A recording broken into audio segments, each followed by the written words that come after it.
Hey guys, Silverlord here, back again with another review, and today we'll be taking a look at the McFarlane Toys DC Multiverse Armored Batman as he appeared in Frank Miller's The Dark Knight Returns. That's right, this is how Batman looked when he fought old Superman during Frank Miller's run of Batman from the late 80s, I want to say, which is more or less a futuristic kind of thing. It takes place when Batman is an old man, of course. Not quite like Batman Beyond, although I like that too. But getting into the meat and taters of this video, he of course comes with a collectible trading card. Some artwork there. Are they just taking pictures of the toys and put them on the cards? It kind of makes them less cool. But there's a bio on the back. I will say there is some inaccuracies with the comic in this look for Batman and this figure, but that doesn't bug me a whole heck of a lot. I think it's okay still. Then he comes with an alternate set of hands, one of which I actually already swapped out, the right one, because he has a trigger finger hand but no bat grapple. I know Warner Bros. Has a thing against guns right now, so you can't really advertise or have a figure sold with a firearm, but the bat grapple is not a real gun. So I don't know why he doesn't come with that, but yet he has a trigger finger. I would have rather have gotten another fist hand, to be honest with you, but then he comes with another open hand for the left side, which I might just swap out if I can get the fist off. That is, it hasn't come off, so that's why it's still on there, but they're fine. They're hands. And then, last but certainly not least, we have the stand, the black stand with a peg on it, which this guy does not need, by the way. That's it. Excuse me. Not a whole lot going on with accessories for this guy, so that's about my only gripe with him. Yeah, it's not accurate to the comics. I think he should be a lighter, kind of gunmetal, silvery gray, and the belt should be yellow, and the cape should be blue, and all this and that. But we already got that. We got that from Mattel a few years ago now. So you know what? I'm okay with this. I think this looks cool. It's kind of more or less the colors from Batman v Superman, which I kind of prefer, to be honest with you, even though it's not comic accurate. But I really dig this figure. He's cool. As far as a base figure goes, this thing is huge. Like, it's a chunk of plastic. The cape kind of reminds me of the Dark Father's cape. Is that a dark blue or is that a black? It looks black to me. But it's a soft rubber material. It just kind of hangs off his back there. He's got the little kind of squared off bat spikes on his boots and his gauntlets, so that's cool. He's got the tread on the bottom of his feet, which looks really cool. The bolts in his armor. The helmet. I love the helmet on this guy. I think that looks really cool. So articulation on this dude, his head will rotate side to side a little bit, not a lot. He can look up quite a bit, though. He can look up, that's for sure. Not so much down, maybe a little bit, but he does have a little bit of shifting action in there, so if you wanted to do anything with that, he can tilt, though. So I think you get a decent enough range in the head, considering it is kind of a bucket helmet, and the old Mattel one, you really just got to swivel out of it. Then for the shoulders, they move forward and back. They move out, back down. He's got a little bicep cap piece here. It's kind of hard to get to. And it does rotate, but it's really stiff on both sides. I actually had to heat this side up and pop it loose. And you can see this one's a little bit looser than the other one because of that, but you know. It's whatever. It's mostly for adjustment posing because you really get your bicep swivel at the elbow, which can bend pretty close to 90 degrees, which isn't too bad. And then it has a rotation down there. So that's really where you're going to get your rotation. You're not going to get it up here. This is just kind of a cap piece, which I kind of dig that they're doing this and just having the peg from the elbow go all the way up to the shoulder. I feel like it's sturdier. It's a little bit less worrisome to move, so you know what? I'm okay with that. And then as far as his hands go, they do hinge and they do rotate and whatnot, but the open hands anyways are very limited as far as what they can do. The fist hand, on the other hand, no pun intended, okay, maybe a little bit, it feels like the gauntlet piece is smaller on this side. That or I just didn't have the hand out all the way, but I mean, there you go. It feels like this hand is on there deeper. So again, I might swap the hand out. I'm not sure, but you do get like the hinge and the rotation and whatnot. So standard stuff there. Yeah, this hand is on there more. That's very weird. Yeah, that hand does not go on any more than it already is, so I don't know what's up with that. Odd. As far as the torso goes, it can crunch forward a tiny bit and back a little bit.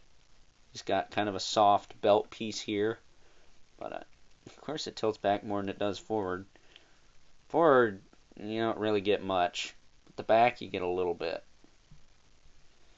And it's just, I think it's one piece here. It kind of feels like there is a secondary piece here, but you're not going to get anything out of that.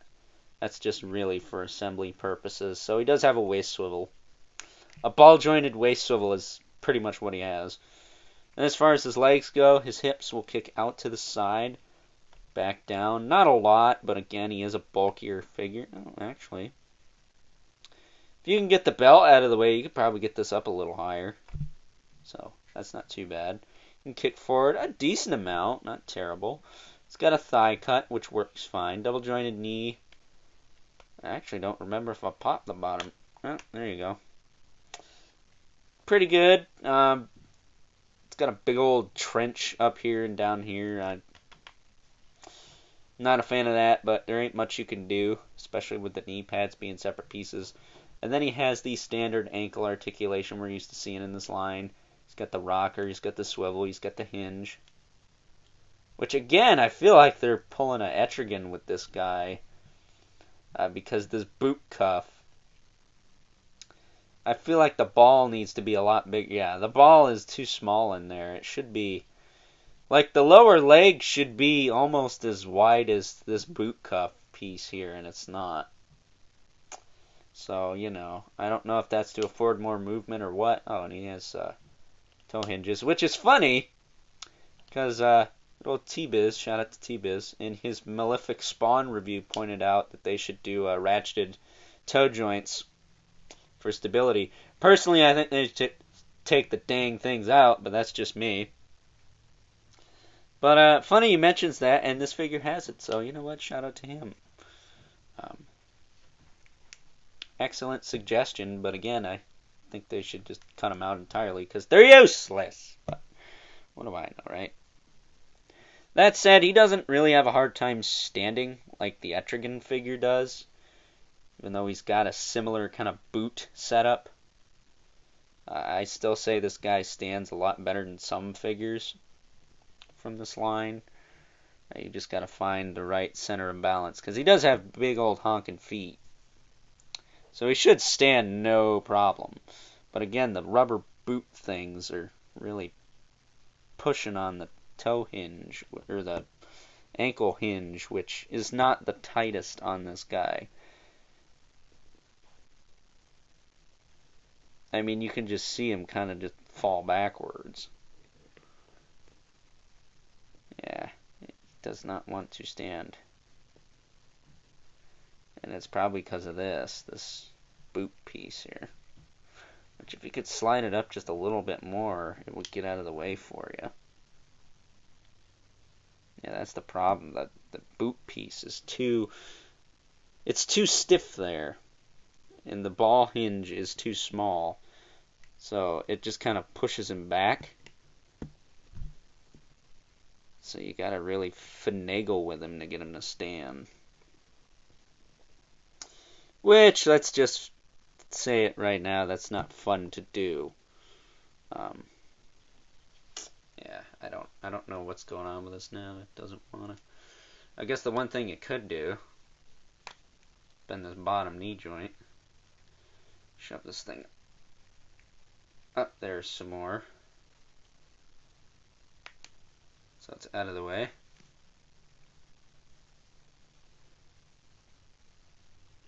I mean, it's a little bit more open that way, but you can definitely utilize that hinge on the foot a little more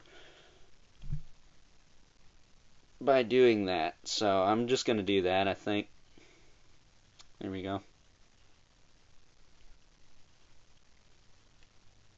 That way I can get him. Yeah. That's better. I had to shove those up a little more.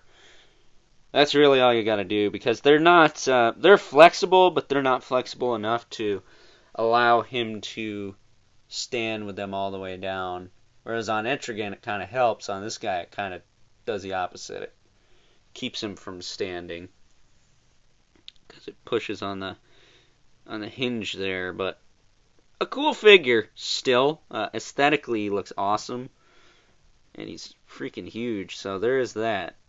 So if you want bang for your buck, this is definitely your man. So with that being said, let's take a look at some comparisons. First up, here's the new-ish armored Batman next to a couple other McFarlane Toys DC Multiverse figures. We have Batman Beyond. This is the more cartoon-accurate version with the face. Shout out to Toy Shiz for that one. And we have Dr. Fate, as he appeared in Injustice 2. As you can see, compared to a kind of average height figure from this line, Batman Beyond that is, this guy towers over him. He's absolutely massive. He's almost like a Hulkbuster.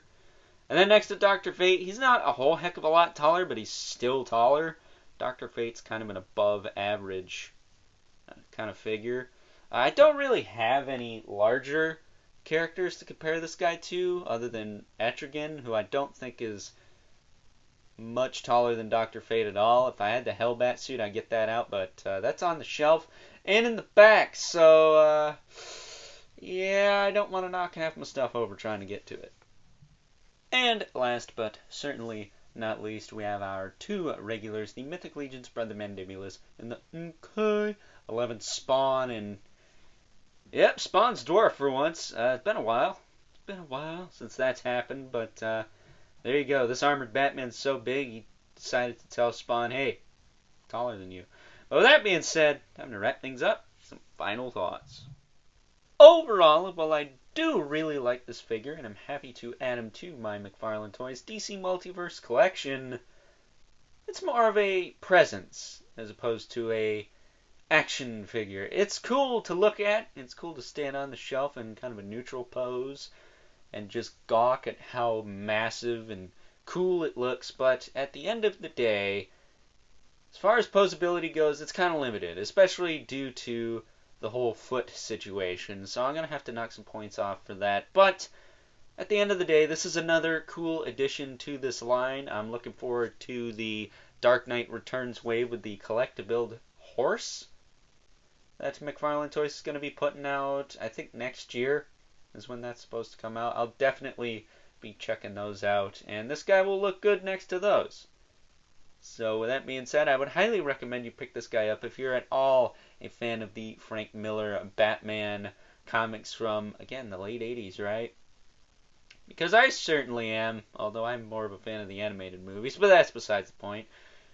But at any rate, hope you guys enjoyed this review. Don't forget to comment, like, and subscribe. And if you are so inclined, please hit that notification bell so you know whenever I upload more reviews like this one, because we got to show that algorithm who's boss, right? And if you haven't already, hit me up on Instagram at Overlord Productions. But as always, keep the comments civil. The world sucks enough as it is. And until next time, I'll catch you guys later.